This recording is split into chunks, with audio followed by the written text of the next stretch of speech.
Hey traders, Nick Shaheen here looking at Palantir. I haven't done a video on Palantir in a while. PLTR is the ticker. If you watch my prior videos, they were pretty popular and they were spot on. This is a stock I would hold for the long term. Short term, there was some stuff to say about it, and I did say a lot about it. And today's video is just for me to clean up the chart, basically showing you how I do it. And also see if I can come up with a statement, like a general statement, now that we've had history on it. The first time I covered it, it was just a new stock to me. All right, so I'll start from the bottom up. These did not happen. Support zone, okay, that we can take out. Now we know that there is a support zone that's still valid. This box was important, and I will take out the arrows. And the statement there was it's trading inside of a box, ping pong inside the box until one of the sides breaches and then follow it a little bit in that direction. So if it had fallen, I would have gone long. Or if somebody's fast for the short-term trade, they would have traded it up from there. Let's see here. This one did happen. And this one indeed was a pivot because it needed to hold. It didn't. It failed. But that was a market correction, not just PLTR, if you remember in May. And then it recovered it, went above it, so pivot, right? Pivot below it, pivot above it, come back, go around it, and then jump out. So that statement still stands. So I may want to leave a line there. And look at this. All right, so right here, these two numbers here.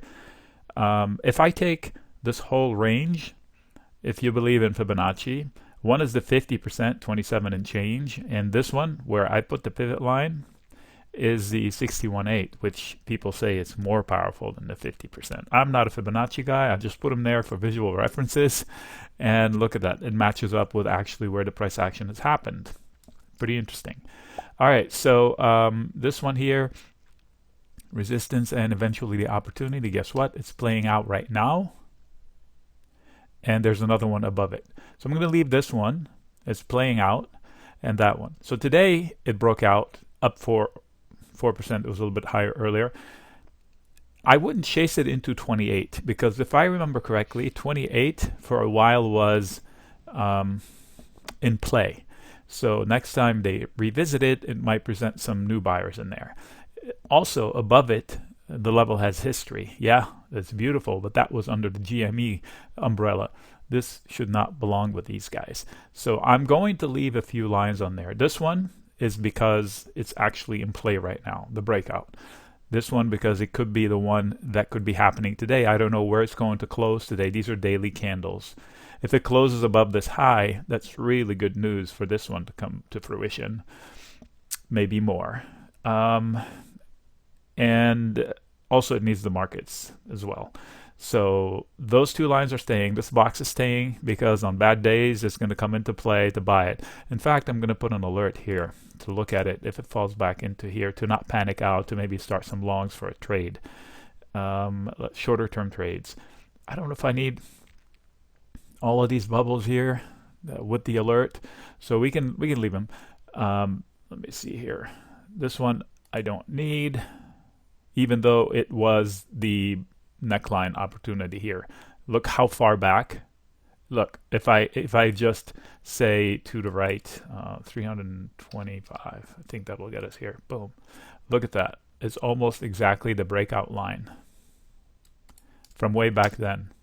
Take it out. All right, so I can take this bubble out. It says it here. I can take this one out, just for visual references. So what's the statement? There is plenty of support in this well-consolidated base, although it is wide. Take the center of it, which is that orange line, and that is not my line. That line is the actual volume profile. It's called the point of control.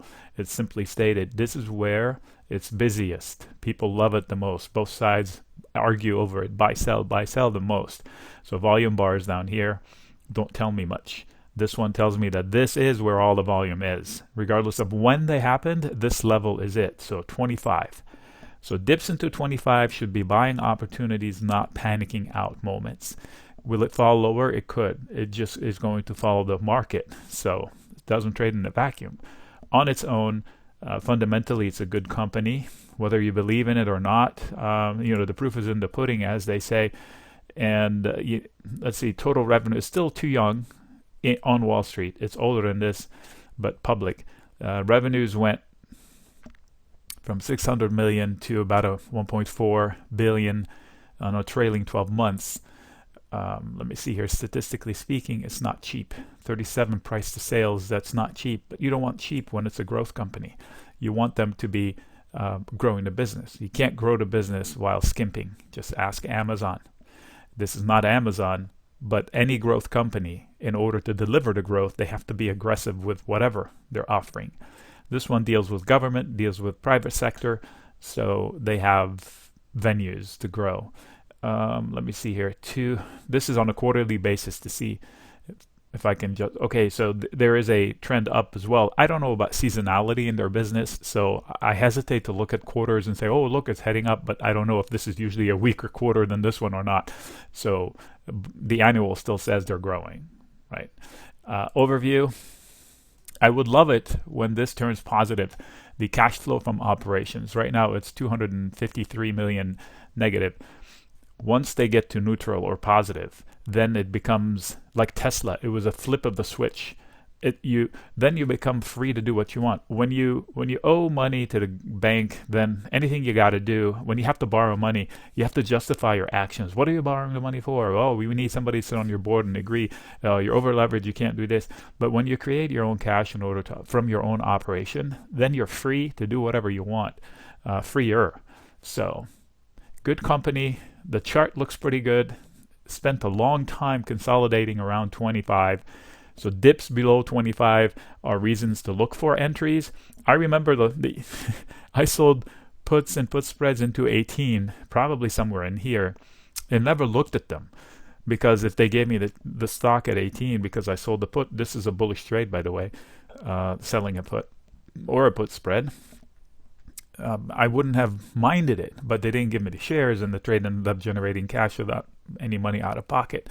So I would repeat it. So anytime they panic, I would sell a put or a put spread, meaning to own shares. But they don't give them to me, so I just generate the income without having to buy anything. That's it.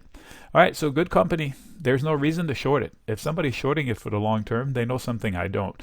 And there's nothing obvious. Or they're simply shorting the entire market. In that case, sure, fast-moving stocks will run fast downhill too.